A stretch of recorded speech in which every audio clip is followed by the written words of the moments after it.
Durand line पर पाकिस्तान और अफगानिस्तान के बीच हालात बहुत ख़राब हो चुके हैं। एक ख़तरनाक मोड़ पर आ गए हैं। हालिया फ़िज़ाई हमला के बाद ऐसा लग रहा है कि दोनों ममालिक एक खुले तनाज़े के दहाने पर खड़े हैं। तो आइए इस तज्ज़िये में देखते हैं कि ये चिंगारी भड़की कैसे, इसके नताइज क्या निकले और अब आगे क्या हो सकता है। तो इस सारी पेचीदा सूरत हाल को समझने के लिए हम इसे 5 हिस्सों में देखेंगे। पहले सरहद पर कशीदगी की वजूहात, फिर पाकिस्तान के फ़िज़ाई हमलों की तफसीलात, इस पर तालिबान का क्या कहना था, पाकिस्तान के अंदर इसका क्या असर हुआ और आखिर में मुस्तक़बिल पर एक नज़र। तो सबसे पहला सवाल, आखिर ये सब हुआ कैसे? हालात इस हद तक पहुंचे कैसे कि फ़ौजी कार्रवाई की ज़रूरत पड़ गई?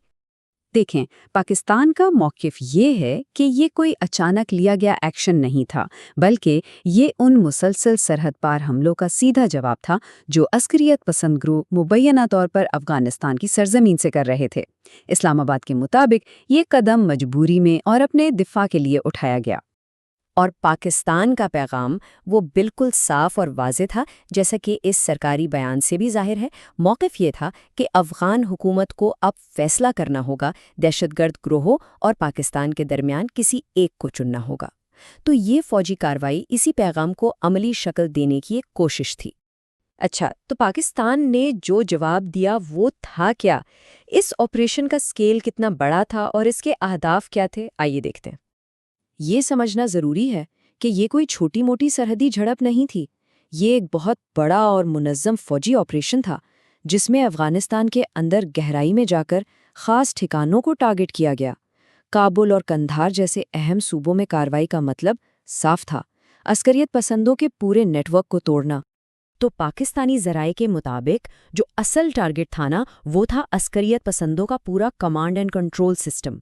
असलहा डिपो, बटालियन हेडक्वार्टर्स और दूसरे लॉजिस्टिक सेंटर्स को निशाना बनाने का मतलब है कि मकसद सिर्फ जवाबी कार्रवाई नहीं था, बल्कि दुश्मन की लड़ने की सलाहियत ही ख़त्म करना था। अब बात करते हैं जानी नुकसान की, और यहाँ पाकिस्तान ने बहुत बड़े आदाद व शुमार दिए। इब्तदाई रिपोर्ट्स में बताया गया कि इस ऑपरेशन में कम से कम 297 तालिबान अस्करियत पसंद हलाक हुए। सिर्फ जानी नुकसान ही नहीं, बल्कि मादी नुकसान भी बहुत ज्यादा रिपोर्ट किया गया। पाकिस्तानी ज़राए ने दावा किया कि 135 टैंक और दूसरी बुख्तरबंद गाड़ियां भी तबाह की गईं। और बात यहीं ख़त्म नहीं होती। दावों की पूरी तस्वीर उन आदाद-ओ-शुमार से सामने आती है। 450 से ज़्यादा ज़ख्मी, तकरीबन 90 के करीब चौकियां तबाह, और यहाँ तक कि इत्तलात आईं कि 18 अफ़गान सरहदी पोस्टों पर भी पाकिस्तानी अफ़वाज ने कब्जा कर लिया है। अच्छा, ये तो था पाकिस्तान का मौक़िफ़ और उनके दावे। अब कहानी का दूसरा रुख देखते हैं कि अफ़गान तालिबान हुकूमत ने इस पर क्या कहा। और यहाँ से शुरू होती है एक इन्फॉर्मेशन वॉर, यानी आदाद व शुमार की जंग। जहाँ पाकिस्तान सैकड़ों हलाकतों का दावा कर रहा था, वहीं तालिबान ने इन सबको मुस्तरद कर दिया। उनके मुताबिक सिर्फ 13 अफ़गान अहलकार हलाक और 22 ज़ख्मी हुए थे, यानी दोनों बयानात में ज़मीन आसमान का फ़र्क था। शुरू में तो तालिबान का रद्द-ए-अमल बहुत सख्त था, एक तरह से धमकी भरा। उनके सरकारी तर्जुमान ने साफ साफ कहा कि वो जवाबी कार्रवाई करेंगे, जिससे हालात मज़ीद बिगड़ने का खतरा पैदा हो गया। लेकिन फिर कहानी में एक ट्विस्ट आया। तालिबान के इस सख्त रवैये में अचानक एक बड़ी तब्दीली नजर आई। धमकियों की जगह अब मुज़ाकरात की बात होने लगी। और ये जो दूसरा बयान था, ये एक तरह से सिफारती रास्ते की तरफ इशारा कर रहा था। ऐसा लगता है कि शायद पाकिस्तान की फ़ौजी कार्रवाई का दबाव काम कर गया था। इससे ये भी ज़ाहिर होता है कि तालिबान हुकूमत को ताकत और सिफारतकारी के बीच एक नाजुक तवाज़ुन कायम करना पड़ रहा था। लेकिन सिफारती बातों के साथ साथ तालिबान ने ज़मीन पर भी कुछ कदम उठाए। उन्होंने जवाबी फ़ौजी कार्रवाई का ऐलान किया, मुल्क के अंदर ख़बरों को कंट्रोल करने की कोशिश की और अवामी हमायत के लिए मजहबी जज्बात को भी इस्तेमाल किया। अब ज़रा पाकिस्तान के अंदर चलते हैं और देखते हैं कि इस पूरे मामले का वहाँ यानी अंदरूनी तौर पर क्या असर हुआ। इस कार्रवाई का असर पाकिस्तान के अंदर फौरी तौर पर नजर आया।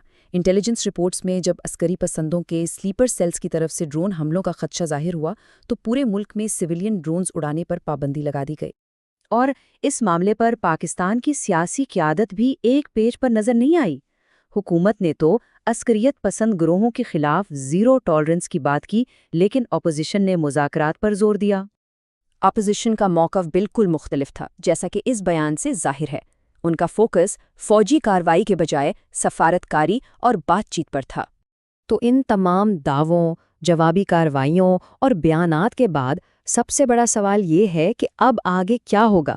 کیا یہ خطہ امن کی طرف جائے گا یا مزید تصادم کی طرف؟ تو اگر ہم ساری صورتحال کو سمیٹیں تو چند باتیں بالکل صاف ہیں۔